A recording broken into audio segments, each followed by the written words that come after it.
유네스코가 세계 기록유산으로 등재한 한국 동학혁명에 대해서 말씀드리겠습니다.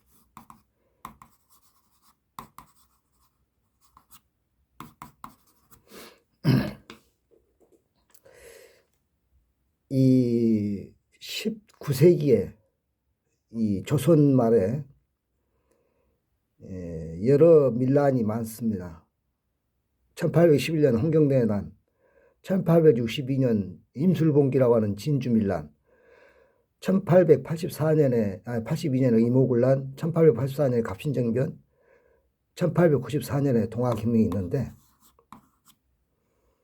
그러니까 뭐 크고 작은 것이 뭐 거의 10여 개 있는데,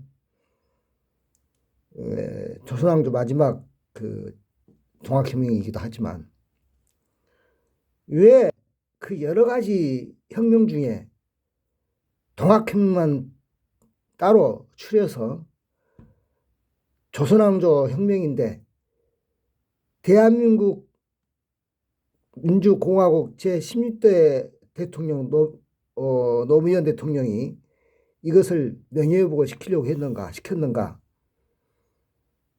이것을 알아야 됩니다.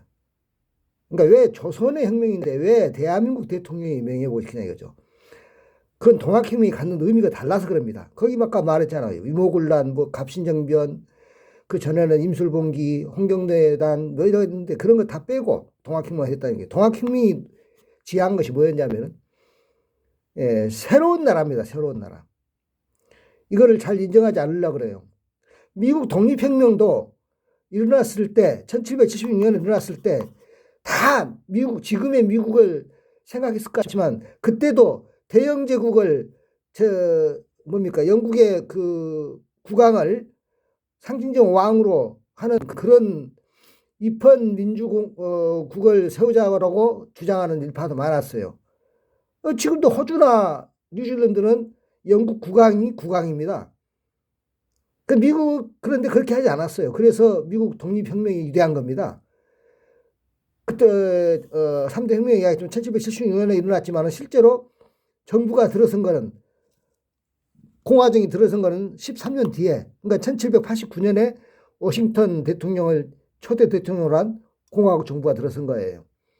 동학혁명도 바로 공화정을 세우기는커녕 우금치 전투에서 패배하고 말았지만, 그때 이제 남쪽 대표 정봉주는 처형됐고 북쪽 대표 손병희는 살아남아서 25년 후에 1919년에 3.1혁명을 일으키고 3.1혁명의 결과로 대한민국이 정부가 건국이 된 겁니다.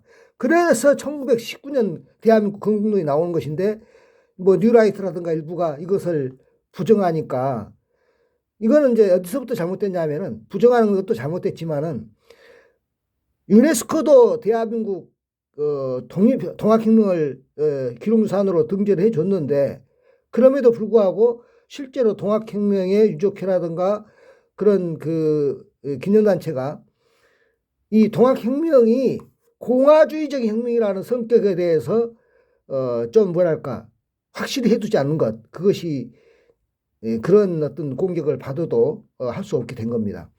근데 동학혁명이 의미가 있는 것은 대한민국을 태동을 한, 그것이 의미가 있는 거예요. 공화주의적 혁명이라는 데 의미가 있는 것입니다. 손병희가 그 동학 대표고 동학의 선도교고 그렇게 해서 3.1운동을 주도했지 않습니까?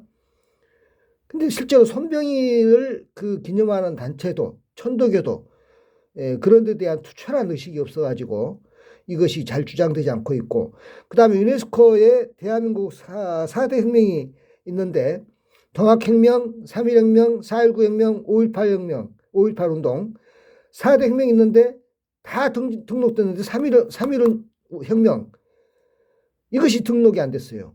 등재가 안 됐어요. 이것을 노력해야 되는데 지금 뭐 엊그저께도 뭐 장담국이 같은 거 뭐 무형유산은 등재하려고 애를 쓰던데, 이런 것을 기록유산으로 등재하지 않는다는 것. 물론 뭐 3.1혁명을 하게 되면 일본과 뭐 걸린 문제가 있겠는데, 미국의 1776년 독립혁명도 영국과 걸린다니까요.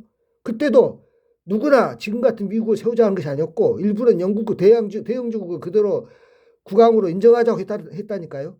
그럼에도 불구하고 그걸 뒤집고 13년 후에야 워싱턴을 초대 대통령한 미국 정부가 탄생한 거라니까요. 그와 마찬가지로 3.1혁명 때 1919년에 그때는요. 어느 누구도 조선왕조 같은 나라를 만들자는 사람이 한 명도 없었어요. 전부 다 새로운 민주공화국을 만들자고 했단 말이에요. 그래가지고 대한민국이 세워진 겁니다. 그것을 아셔야 돼요.